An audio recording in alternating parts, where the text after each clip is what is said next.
बिस्मिल्लाहिर्रहमानिर्रहीम। अस्सलाम वालेकुम स्टूडेंट, मैं हूं वाजिद अली कंबो, आपका केमिस्ट्री टीचर।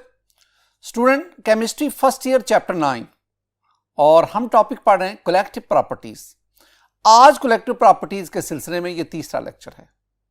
इस लेक्चर में हम एक कलेक्टिव प्रॉपर्टी जो एलिवेशन बॉइलिंग पॉइंट, जिसे हम डेल्टा टीबी से रिप्रेजेंट करते हैं, उसको हम स्टडी करेंगे।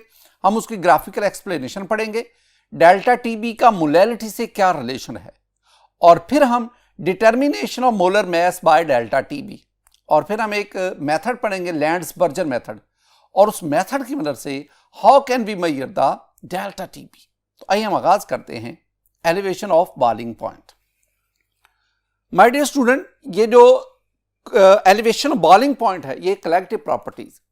लेकिन पहले मैं आपको ना बॉइलिंग पॉइंट समझाना चाहता हूं कि बॉइलिंग पॉइंट क्या है। हम आमतौर पे क्या कहते हैं, हम कहते हैं कि वो टेम्परेचर जिस पर कोई लिक्विड बॉयल करना शुरू करता है वो उसका बॉइलिंग पॉइंट कहलाता है। I mean the temperature at which a liquid just start boiling is called its boiling point. अब टेक्निकली हमने समझना है कि लिक्विड कब बॉयल करना शुरू करता है। तो माय डियर स्टूडेंट, जब किसी लिक्विड का वेपर प्रेशर एक्सटर्नल प्रेशर के बराबर होता है तब वो लिक्विड बॉयल करना शुरू करता है, और उस वक्त जो लिक्विड का टेम्परेचर होता है that is called the boiling point of that liquid. यानी दो बुनियादी बातें जो स्टूडेंट अक्सर कंफ्यूज होते हैं। पहली बात, ये जो बॉइलिंग पॉइंट की टर्म है ना, बॉइलिंग पॉइंट की टर्म हमें बताती है कि ये लिक्विड के लिए है, लिक्विड, और बॉइलिंग पॉइंट टेम्परेचर होता है, टेम्परेचर। तो हम क्या कहेंगे कि वो टेम्परेचर जिस पर लिक्विड का vapour pressure, I mean vapour pressure of liquid becomes equal to external pressure, external pressure। तो उस टेम्परेचर को हम उस लिक्विड का बॉइलिंग पॉइंट कहते हैं। ये आप चैप्टर नंबर 4 में भी स्टडी करके हैं। अब एक बात देखें, जब आप ना किसी लिक्विड पर एक्सटर्नल प्रेशर इंक्रीज करते जाएं उसका बॉइलिंग पॉइंट पड़ता है। ये भी हमने चैप्टर नंबर 4 में पढ़ा है। यहां हम क्या स्टडी करेंगे, मेरे पास एक सॉल्वेंट है, सॉल्वेंट, मैं उस सॉल्वेंट पे एक्सटर्नल प्रेशर, सपोज मैं उस पे एक्सटर्नल प्रेशर लेता हूं 760 टॉर 1 एटमॉस्फेयर, और मैं सॉल्वेंट का बॉइलिंग पॉइंट मालूम कर लेता हूं। अब मैं सॉल्वेंट में सोल्यूट ऐड करता हूं, सोल्यूट। माय डियर स्टूडेंट, जब हम सोल्यूट ऐड करते हैं ना, तो हमने पढ़ा है कि सोल्यूट ऐड करने से सॉल्वेंट का वेपर प्रेशर डिक्रीज करता है। अब सॉल्यूशन में सॉल्वेंट का वेपर प्रेशर डिक्रीज करती है। अब हमें क्या होगा, अब हमें इस सॉल्यूशन को इसके बॉइलिंग पॉइंट तक पहुंचाने के लिए हमें ज्यादा हीट करना पड़ेगा, यानी इसका टेम्परेचर इंक्रीज कर जाएगा। तो अब जो नया हमारे पास बॉइलिंग पॉइंट आएगा वो बॉइलिंग पॉइंट पहले वाले यानी सॉल्वेंट के बॉइलिंग पॉइंट से ज्यादा होगा। तो इसका मतलब क्या हुआ, addition of solute in a solvent it increases the boiling point of solution, और जितना बॉइलिंग पॉइंट इंक्रीज हुआ that is called the elevation of boiling point. तो हमने पढ़ा है कि जितनी कंसंट्रेशन ऑफ सोल्यूट बढ़ाते जाओगे उतना डेल्टा टीबी की वैल्यू बढ़ती जाएगी। यही आज हम जानना चाहते हैं। माय डियर स्टूडेंट, इस सारी बात को मैं ग्राफिकली आपके साथ डिस्कस करता हूं। तो आइए ग्राफिकल एक्सप्लेनेशन। ग्राफिकली मैं आपके साथ क्या शेयर करूंगा स्टूडेंट, ग्राफिकली मैं आपके साथ शेयर करूंगा कि पहले मैं सॉल्वेंट का तज़किरा करूंगा। मेरे पास एक सॉल्वेंट है, मैं मुख्तलिफ टेम्परेचर्स पर उस सॉल्वेंट का वेपर प्रेशर मालूम करता हूं। प्योर सॉल्वेंट है, टेम्परेचर आप 25 देख लें, इस पर आप इसका वेपर प्रेशर ले लें, इस पे इसका वेपर प्रेशर क्या है, आप फिर टेम्परेचर बढ़ा लो 30 कर दो, इस पे इसका वेपर प्रेशर ले लो, आप 40 डिग्री सेंटीग्रेड कर दो, इस पे इसका, यानी मुख्तलिफ टेम्परेचर पर इस सॉल्वेंट का वेपर प्रेशर क्या है, इस प्योर लिक्विड का वेपर प्रेशर क्या है, उसको आप मालूम कर लें, और आप एक ग्राफ प्लॉट करेंगे, उस ग्राफ में इसको आप पुट करेंगे। ग्राफ क्या है जरा देखें माय डियर स्टूडेंट, मेरे पास ये जो ग्राफ है ना, इस ग्राफ में मैं एक्स एक्सेस के ऊपर टेम्परेचर लेता हूं और वाई एक्सेस के ऊपर मैं वेपर प्रेशर लेता हूं। अब पहले मैं ग्राफ प्लॉट करूंगा for pure liquid, for solvent. तो माय डियर स्टूडेंट, जब मैं डिफरेंट टेम्परेचर पर वेपर प्रेशर को प्लॉट करता हूं तो मेरे पास ये एक राइजिंग कर्व आती है। मैं इस कर्व को ए बी से रिप्रेजेंट करता हूं। अब इस कर्व में 2-3 पॉइंट है, बहुत important. My dear student, at high temperature the slope of the curve is greater. अब ये ग्रेटर स्लोप हमें क्या कन्विंस करता है?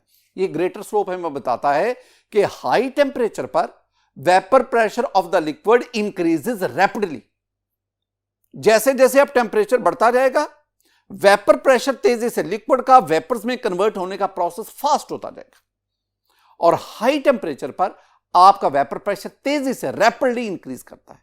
यही वजह है कि पॉइंट बी के पास ये जो है स्लोप ऑफ द कर्व ये बहुत ज्यादा है, स्टीपनेस ऑफ द स्लोप ज्यादा है। अब पॉइंट बी पे देखेंगे, the vapour pressure of the pure solvent that becomes equal to the external pressure. इसका मतलब हुआ this point B is the boiling point of this pure solvent, is of this pure liquid. आप ना इस point B से नीचे x access पे आए, टेम्परेचर एक्सेस पे आए, तो आपके पास ये एक पॉइंट आएगा। My dear student, this one is called the boiling temperature of pure liquid. ये बॉइलिंग टेम्परेचर, आप इसे T1 से रिप्रेजेंट कर लें। ये मेरे पास एक कर्व आ गई। This curve is about the pure liquid, about the solvent. अब नेक्स्ट हम बढ़ते हैं स्टूडेंट। अब मैं दूसरा काम ये करता हूं, अब मैं इसी सॉल्वेंट में मैं एक non volatile non electrolyte solute add करता हूं।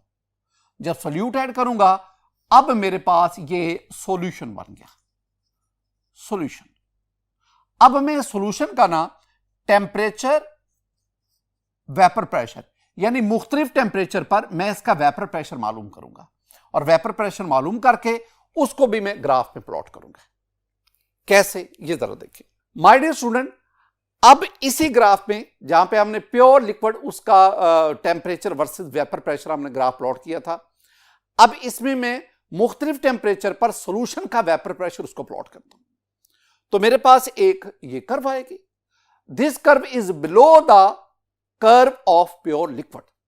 ये वेरी सिंपल, बहुत आसान सी बात है। यही हम पीछे डिस्कस करके हैं कि जब हम सॉल्वेंट में सॉल्यूट ऐड करते हैं, एडिशन ऑफ सॉल्यूट की वजह से सॉल्वेंट का सॉल्यूशन में वेपर प्रेशर कम हो जाता है और वेपर प्रेशर कम होने की वजह से आपके पास ये जो कर्व है ये पहले वाली कर्व से नीचे बने। This curve is for solution. हम इस कर्व को CD से रिप्रेजेंट करते हैं। माय डियर स्टूडेंट, इस कर्व में भी at point D the vapour pressure of solution becomes equal to the external pressure. और इस पॉइंट D को जब आप टेम्परेचर एक्सेस पे लाते हैं तो आपके पास एक पॉइंट बनता है जिसे मैं T2 कहता हूं। This T2 is actually the boiling temperature of solution। हमारे पास दो चीजें आ गई, T1 that is the boiling temperature of solvent and T2 that is the boiling temperature of a solution। अब हम इससे डेल्टा TB देते हैं। तो स्टूडेंट, T1 माइनस T2 या T2 minus T1, yes, T2 is higher temperature, T1 is lower temperature. तो आप क्या करेंगे, आप T1 से T2 से T1 को माइनस करेंगे तो you will have the delta TB and delta TB is called elevation of boiling point. कैसे, ये देखें, मेरे पास ये है T2, this is the boiling temperature of boiling point या बॉइलिंग टेम्परेचर ऑफ सॉल्यूशन। ये मेरे पास है T1, this is the boiling temperature या boiling point of solvent of pure liquid. दोनों को आप माइनस करेंगे, you will have delta TB और यही डेल्टा TB जो यहां हमारा मकसद है, and this delta TB is called elevation of boiling point। मसलन अगर आप वाटर को बतौर सॉल्वेंट लेते हैं तो 760 टॉर पे T1 आपके पास आएगा 100 डिग्री सेंटीग्रेड। अगर आप वाटर को बतौर सॉल्वेंट 760 टॉर एक्सटर्नल प्रेशर, अगर आप वाटर में 1 mole of non volatile non electrolyte solute add करें, you will have a solution.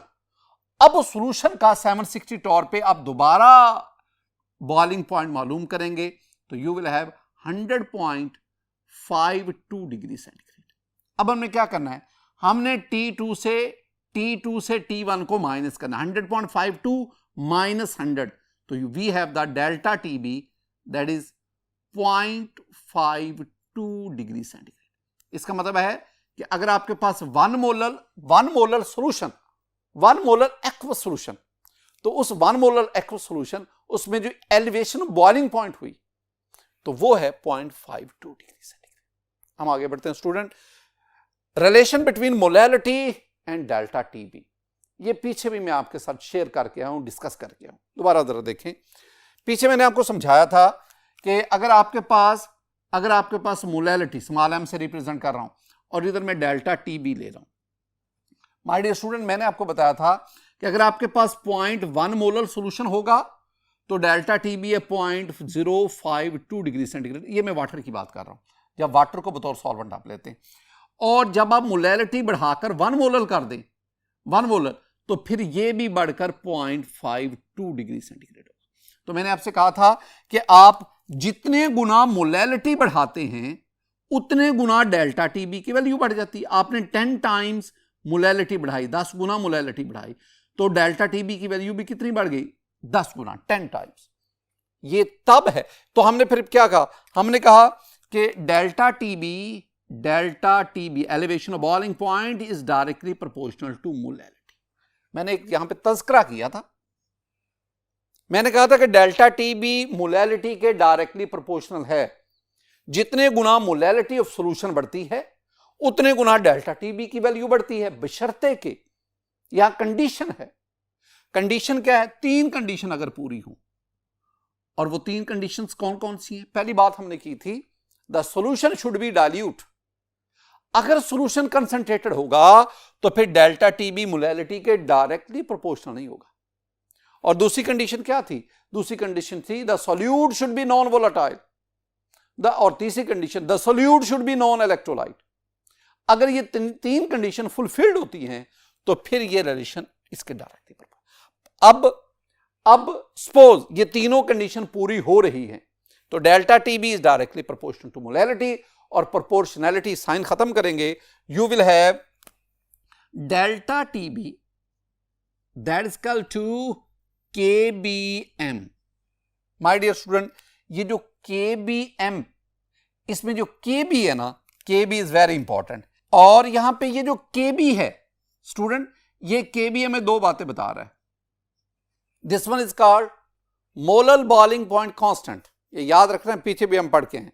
KB is called molar boiling point constant. This one is also called ebullioscopic constant. Ebullioscopic, EBULLIOSCOPIC, ebullioscopic constant, ये आपके पास आ गया KB। And the value of KB depends upon the nature of solvent. KB अलग चीज है, delta TB अलग चीज है। Delta TB is a colligative property, KB is a constant. Delta TB depends upon the number of particles in the solution, while KB depends upon the nature of solvent. ये अलग अलग बातें। For water, delta TB may be 0.52 degree centigrade, may be 0.52 degree centigrade. ये delta TB की value differ करती है, लेकिन the value of delta TB depends upon the molality of solution, but the value of KB depends upon the nature of the solvent. If you use water as solvent, then the value of KB will be 0.52 degree centigrade. Student, हम आगे बढ़ते हैं। मेरे पास आ गया determination of molecular mass. One of the application of collective property is that it helps us to determine the molecular mass, molar mass of substances. कैसे? देखें, हमने ना पढ़ा था मोलैलिटी। स्टूडेंट, मोलैलिटी के बारे में हमने पढ़ा था कि मोलैलिटी, इसको ना स्मॉल m से रिप्रेजेंट करता हूं, that is equal to mass of solute over molar mass multiply by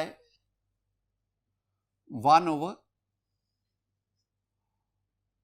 mass of solvent in kg। कुछ इब्तदाई बातें, कुछ छोटे छोटे पॉइंट। मैंने आपसे कहा था कि जब भी आपने 1 लेना ना, 1 लेना, subscript 1 it is for solvent and subscript 2 it is for solute.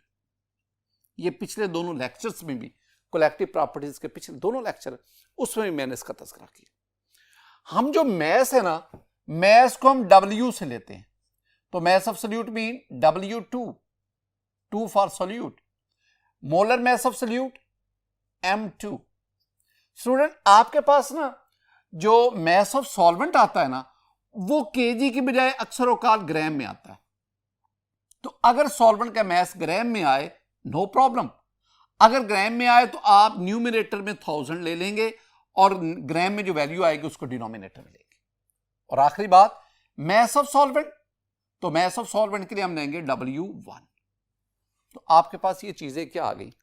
आपके पास ये आ गई molality small m, molality that is equal to, यहां पे मेरे पास W2 mass of solute over M2 into 1000 over W1।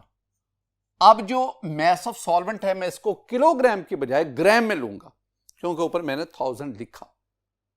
Next पे, अभी मैंने आपको रिलेशन क्या बताया? मैंने आपको रिलेशन बताया है कि delta TB that is equal to KBM। अब इसमें m आपके पास आ गया, इसका मतलब है यहां m की जगह पे मैं ये वैल्यू लिखूंगा। तो my dear student, you will have delta TB that is equal to KB और m की जगह पे ये सारा fact W2 over M2 multiply by 1000 over W1। अब हमने क्या मालूम करना है? We want to determine the molar mass, molecular mass of a substance. हमें सॉल्यूट ऑफ अ सॉल्यूट, हमें ना M2 चाहिए। We are interested in M2। Student, अगर आपने M2 लेना है तो M2 को दूसरी तरफ ले आए, इधर ले आए। जब ये इधर लाएंगे तो ये आपके पास नीचे चला जाएगा।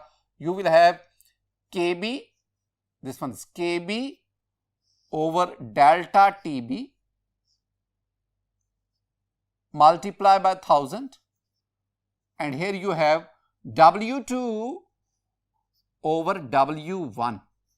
ये आपके पास, this one is the formula to calculate the molecular mass of a solute with the help of delta TB, with the help of elevation of boiling point, that is a collective property। तो आगे बढ़ते हैं हम। Measurement of delta TB, हम ये elevation of boiling point को कैसे मालूम करते हैं? We have a method that is called Landsberger method. Landsberger method, ये एमसीक्यू भी बाज दफा आता है कि which of the following method is used to measure the elevation of boiling point. तो उसमें जो ऑप्शन दिए होंगे, the correct option is Landsberger method. Student, ये मेथड जो है ना, मैं आपको ये 3 तरीकों से, 3 हेडिंग्स में समझाऊंगा। हम पहले इसका अपरेटस डिस्कस करेंगे, फिर हम इसका प्रोसीजर उसको डिस्कस करेंगे, और लास्ट में हम कैलकुलेशन की तरफ जाएंगे। इसमें इंपॉर्टेंट है कि आप इसकी वर्किंग उसको स्टडी करें। पहले अपरेटस में आए। माय डियर स्टूडेंट, मैं अपरेटस में 4 चीजों का तज़किरा करूंगा। नंबर 1, लैंड्स-बर्जर मेथड में जो अपरेटस है उसमें पहली चीज है inner tube. Inner tube student देखें, ये मेरे पास ना इनर ट्यूब है जिसको हम लैंड्स-बर्जर मेथड में इस्तेमाल कर रहे हैं। अब इस इनर ट्यूब में 2 बातें ज़हन में रखनी है। इसके एक साइड पे ये होल है, ये होल है। इस होल में से जो वेपर्स है ना वो बाहर आते हैं। और दूसरी बात, this inner tube is graduated. इसके ऊपर ग्रेजुएटेड, ये इसके ऊपर स्केलिंग है।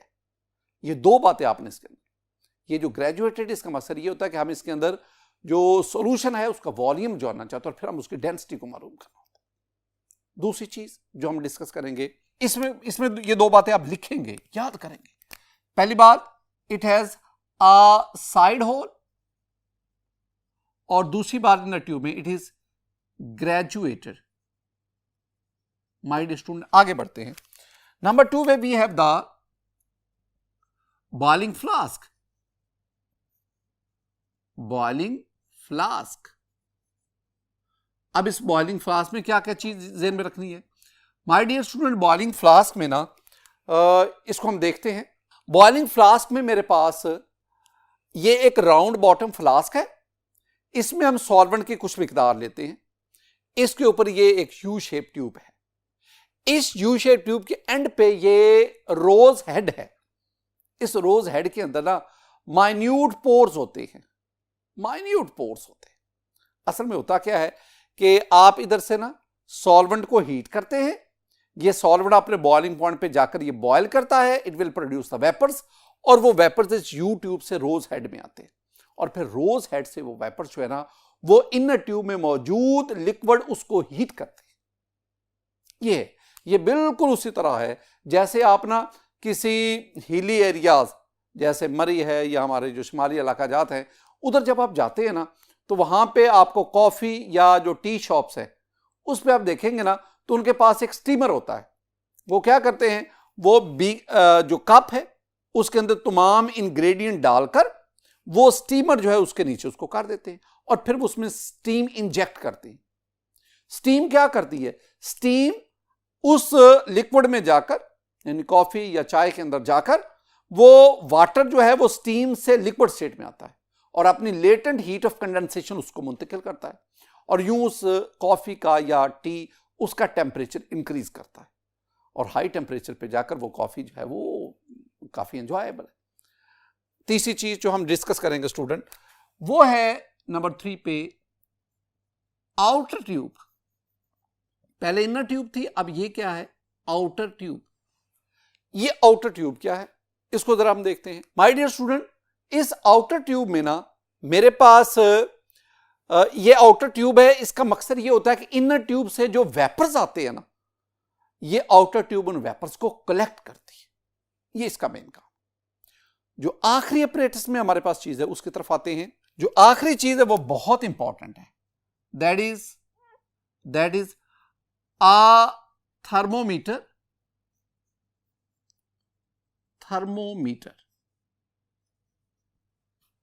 which can measure temperature up to, this one is very important, up to 0.01 kelvin. मैंने एक स्टूडेंट से पूछा क्या मतलब इसका कि ये 0.01 केल्विन तक टेम्परेचर को मेजर करता है, तो कहते जी इसका मतलब ये है कि ये एब्सोल्यूट जीरो के बहुत क्लोज तक भी टेम्परेचर को मालूम, यानी ये बहुत कोल्डेस्ट टेम्परेचर उसको भी मेजर कर सकता है।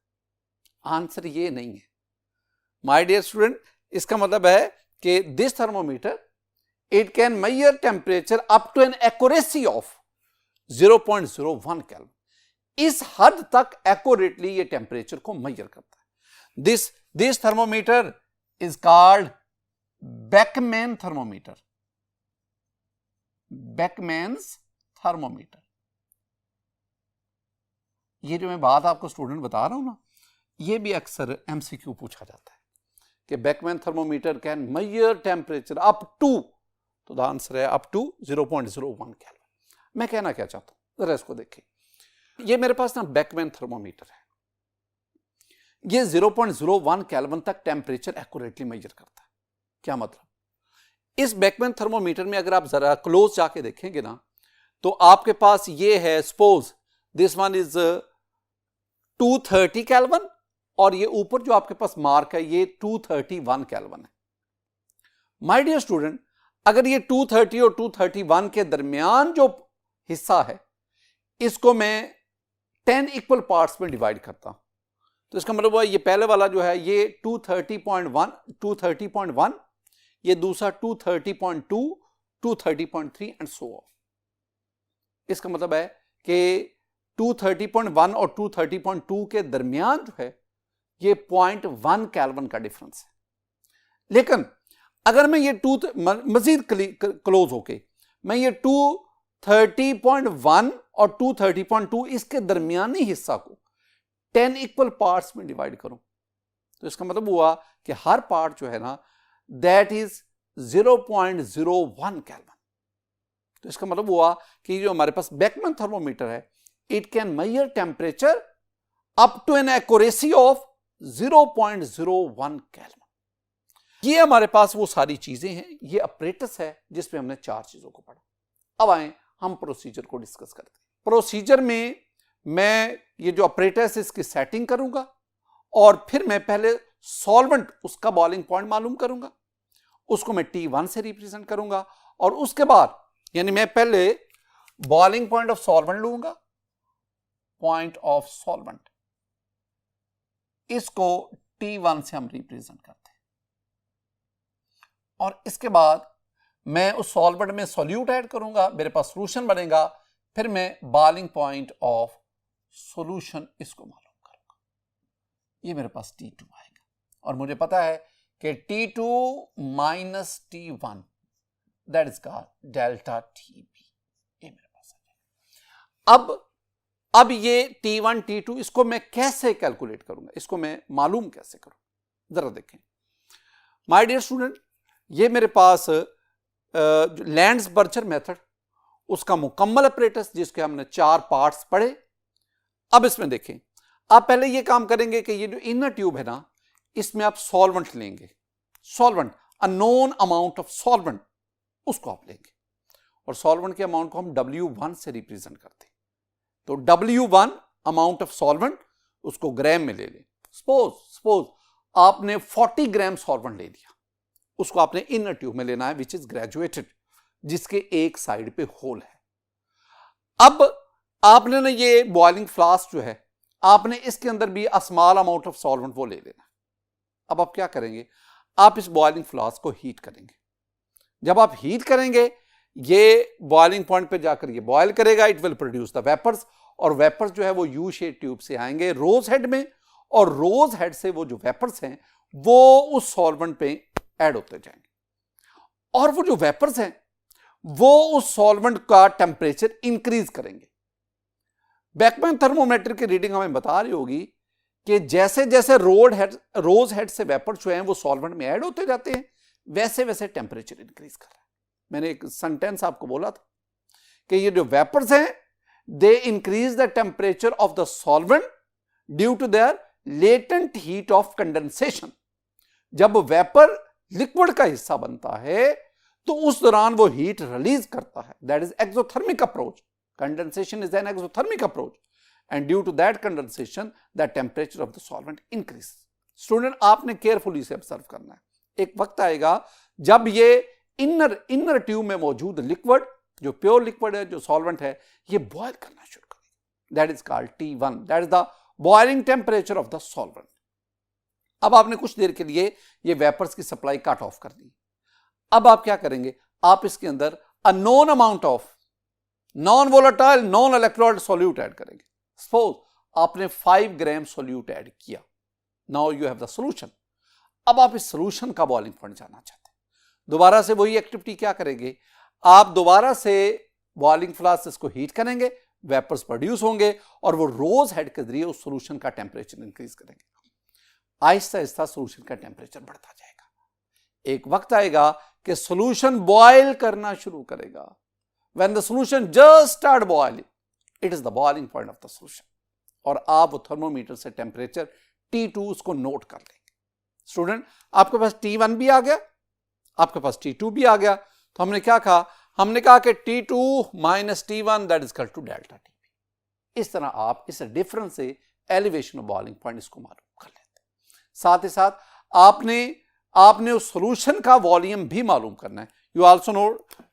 You would also note the volume of solution, ये भी आप मालूम करेंगे। स्टूडेंट इस प्रोसेस के दौरान जो हमारे पास एक्स्ट्रा वेपर्स प्रोड्यूस होते हैं वो साइड जो होल है उसके जरिए आउटर ट्यूब में आ जाते हैं और आने की वजह से वो उस पर एक्स्ट्रा प्रेशर एक्सर्ट नहीं करते और यूं आप accurately boiling point of solvent as well as the boiling point of solution इसको मालूम कर लेते हैं। लास्ट पे हमने कैलकुलेशन की तरफ बढ़ते हैं। स्टूडेंट ये अभी आपने फॉर्मूला जो है इसको मालूम किया, Kb that is one is a constant. अगर आप सॉल्वेंट को चेंज करते जाएंगे, वाटर की बजाय बेंजीन, बेंजीन की बजाय ईथर, ईथर की बजाय एसिटिक एसिड, एथेनॉल, अगर आप सॉल्वेंट को चेंज करते जाएंगे Kb की वैल्यू भी चेंज होती जाएगी और delta Tb that is delta Tb T2 minus T1, W2 this one is the weight of solute, W1 this one is the weight or mass of solvent। ये तमाम values यहां put करेंगे, the answer will be the molar mass of solute। 2 आ गया ना, molar mass of solute।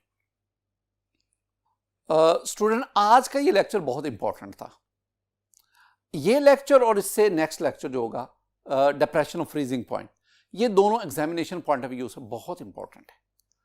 अक्सर exam में इन दोनों topic में से कोई ना कोई क्वेश्चन जरूर आता है, तो आपने इनको अच्छी तरह याद करना है। मेरी दुआ है कि अल्लाह ताला आप पर अपना फजल फरमाए, अल्लाह ताला आप पर अपना करम फरमाए, अल्लाह ताला आपके इल्म में इजाफा फरमाए। अस्सलामु अलैकुम व रहमतुल्लाह।